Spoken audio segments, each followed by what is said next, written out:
Welcome to Love Yourself, the podcast where we break down the reasons why you aren't losing weight and help you discover confidence, self-worth, and resilience all along the way. Weight loss isn't a knowledge problem, it's a thinking problem, and I'm here to show you how to lose weight with your brain, not another diet plan. So as you listen, notice what resonates with you. And if something clicks or you want to go deeper, I would love for you to book a call with me right after the episode. Welcome back to the Love Yourself Thin podcast. I'm Dara, and this is episode 264. If you have ever stood in front of your closet on a hot summer morning, pulled out 3 swimsuits, and then put every single one of them back and just decided to stay home instead, this episode is for you. Today, we're talking about something almost every woman over 50 experiences, and almost nobody has a name for it. It's called food noise. And once you understand what it actually is, you're going to start hearing it everywhere in your own life, not just on the beach, at the dinner table, in the middle of the night, standing in front of the open fridge for no reason at all. I'm going to give you a clear definition, a full list so you can check yourself against it. And then you're going to go underneath the food noise entirely, because the real reason we cannot stop about thinking about food is not the reason you think. So are you ready? Let's get into it. All right. First of all, I want to give you the definition of food noise. Now, by the way, we're not just talking about you standing in front of the mirror looking at your body. We're talking about even if you did get the bathing suit on and you're at the beach, and what are all the things you're saying, or when you're driving, or if you have to stop in at the grocery store and you have a beach cover up, or you're wearing shorts, or you're wearing a t-shirt, or you're showing off your body in some way and you're completely stressed and worried about it. Any of these scenarios fit this podcast episode. And so I'm so happy you're here. Now, let's look at food noise is basically that constant mental chatter about food, eating, or your body that just runs in the background of your life, even when you're not hungry. And this is not a character flaw. It's actually a signal. So you know you struggle with food noise when, and here's the list, you finished a full meal and you're already thinking about what you're going to eat next. Or you catch yourself planning your next snack before you've even finished your current one. Food is the one thing you think about when you're awake, when you wake up, and one of the last things you think about when you fall asleep. You've stood in front of an open fridge with no real hunger. You're just looking. Or you can't fully relax at a family gathering, a beach day, or a night out because part of your brain is quietly tracking what everyone else is eating, what you're eating, or how your body looks compared to others in the room. You've changed clothes multiple times before an event, not because nothing fits, but because you were trying to hide something about your body from being seen. Or you eat past the point of fullness and you don't even realize you're uncomfortable until afterwards. Or maybe a stressful phone call, a hard conversation, or a wave of loneliness sends you toward the kitchen before you've even registered what you're feeling, or the drive-through, or just any sort of going to the food. You've told yourself, I'll enjoy this vacation, this summer, this holiday, once I lose weight, more than once. You feel a flicker of anxiety at the idea of a meal without a plan attached to it. What about this one? You know exactly what's in your kitchen at all times without trying to know.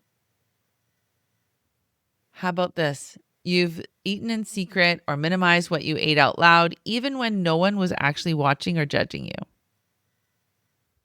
How about this one? Silence, stillness, or being alone with your own thoughts feels harder than it should, and food fills that space.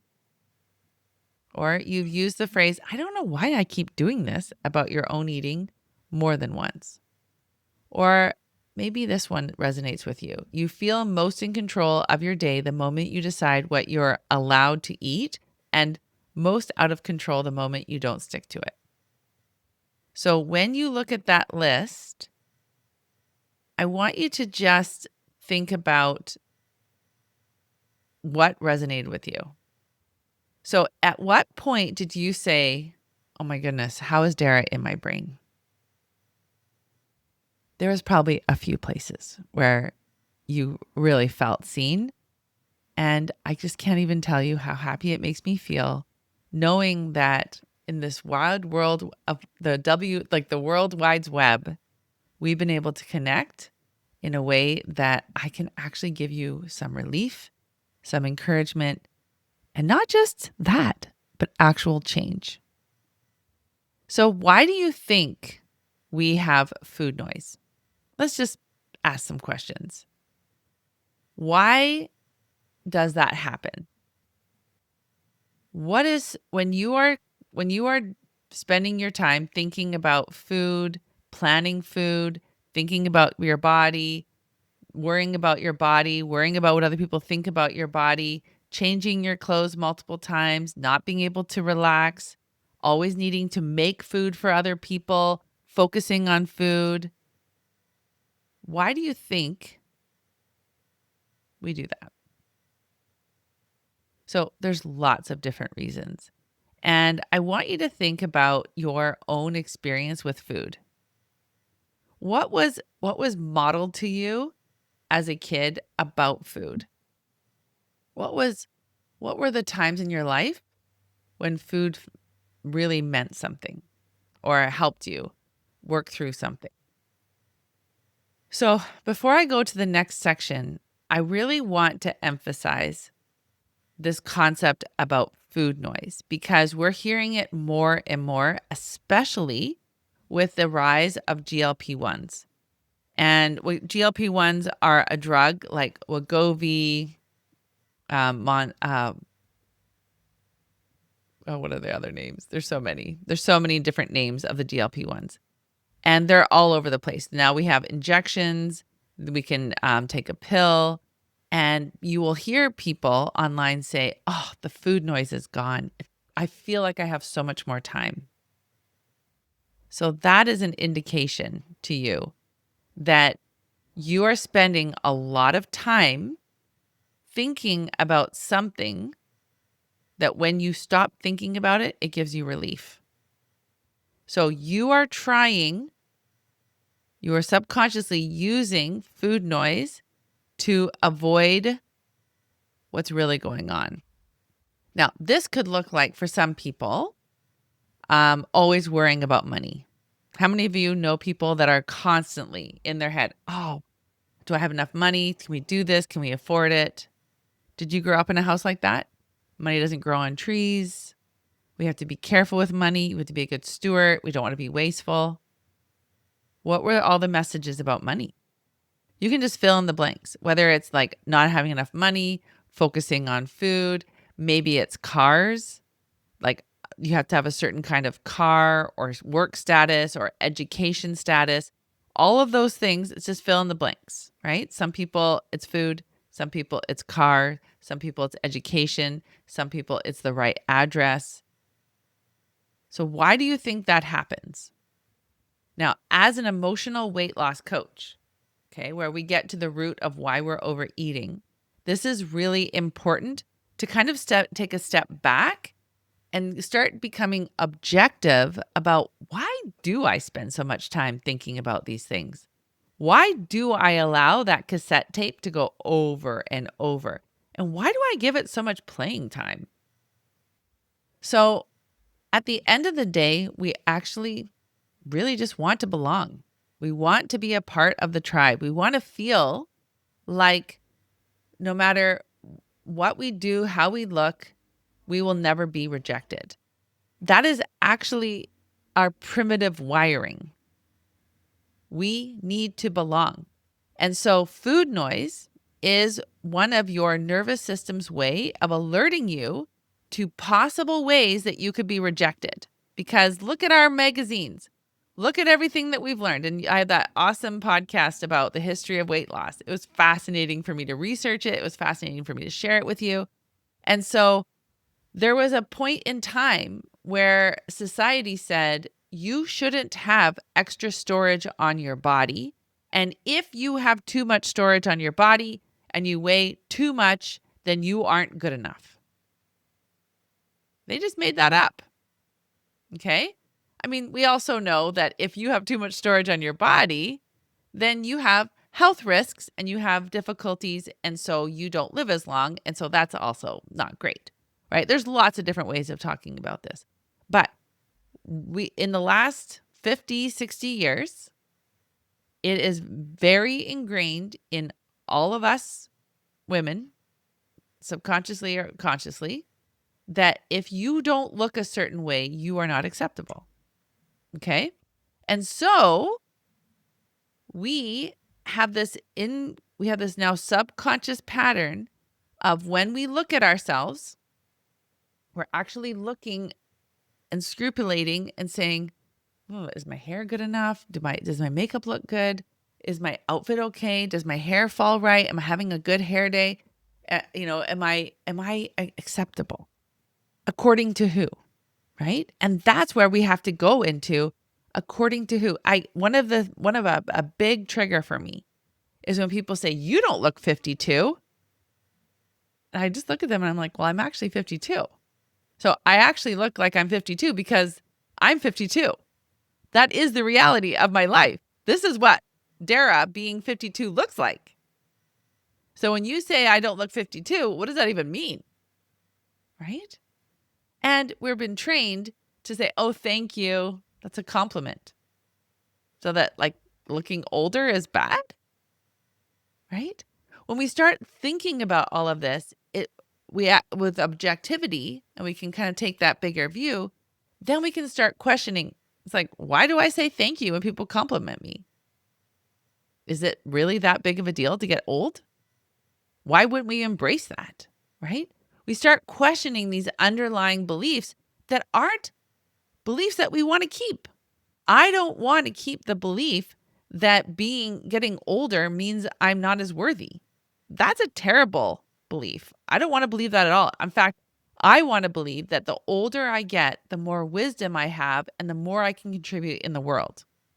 And so I decided that the way for me to have more wisdom in the world is for me to be more fit, for me to have more muscle, for me to have more emotional clarity. So I'm not in brain fog. I don't have a lot of sugar and flour and inflammation so that I'm not in pain so that I can have more clarity, right?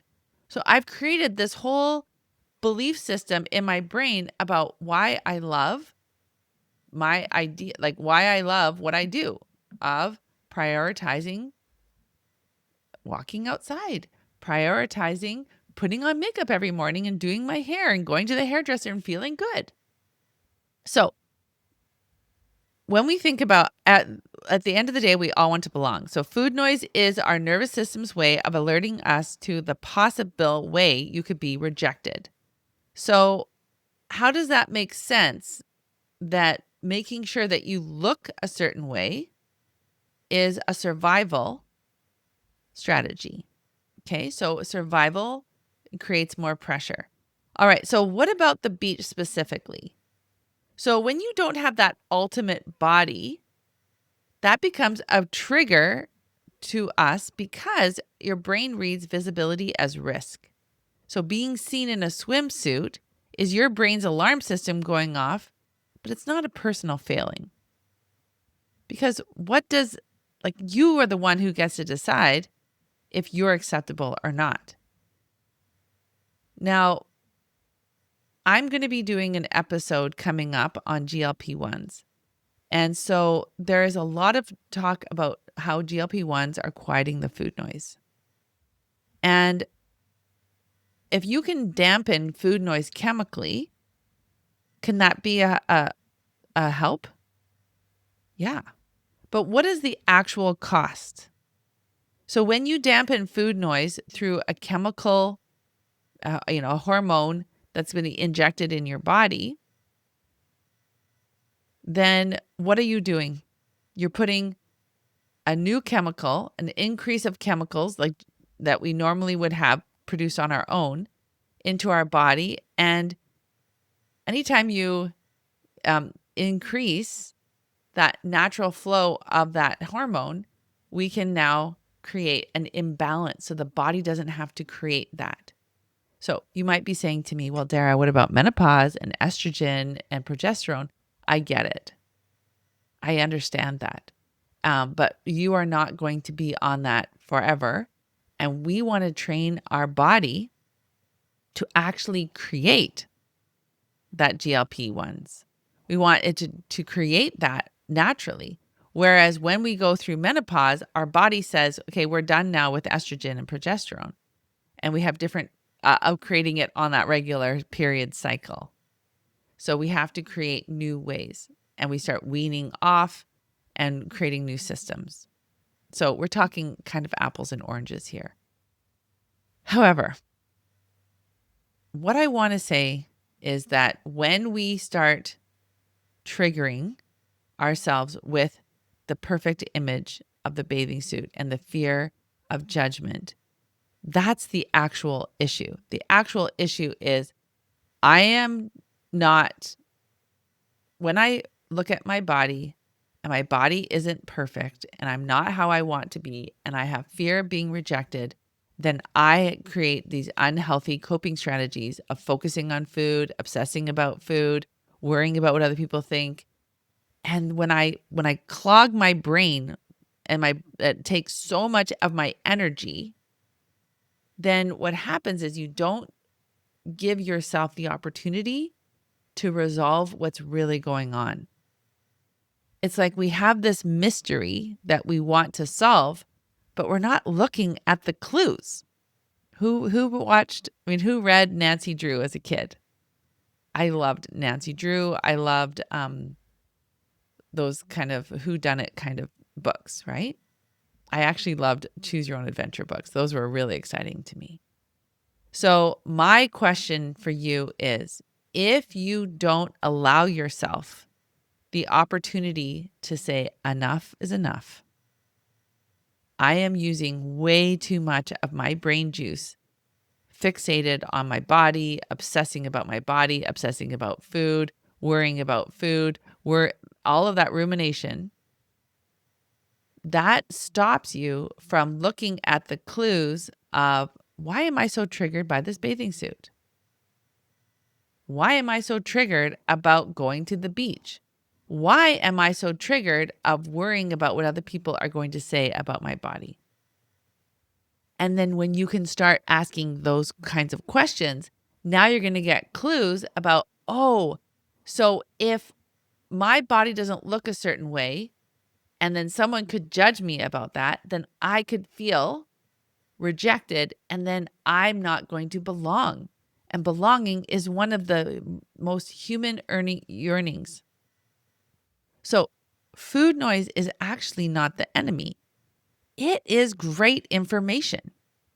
The work is learning to read the signal instead of silencing it. So how do we move forward with that?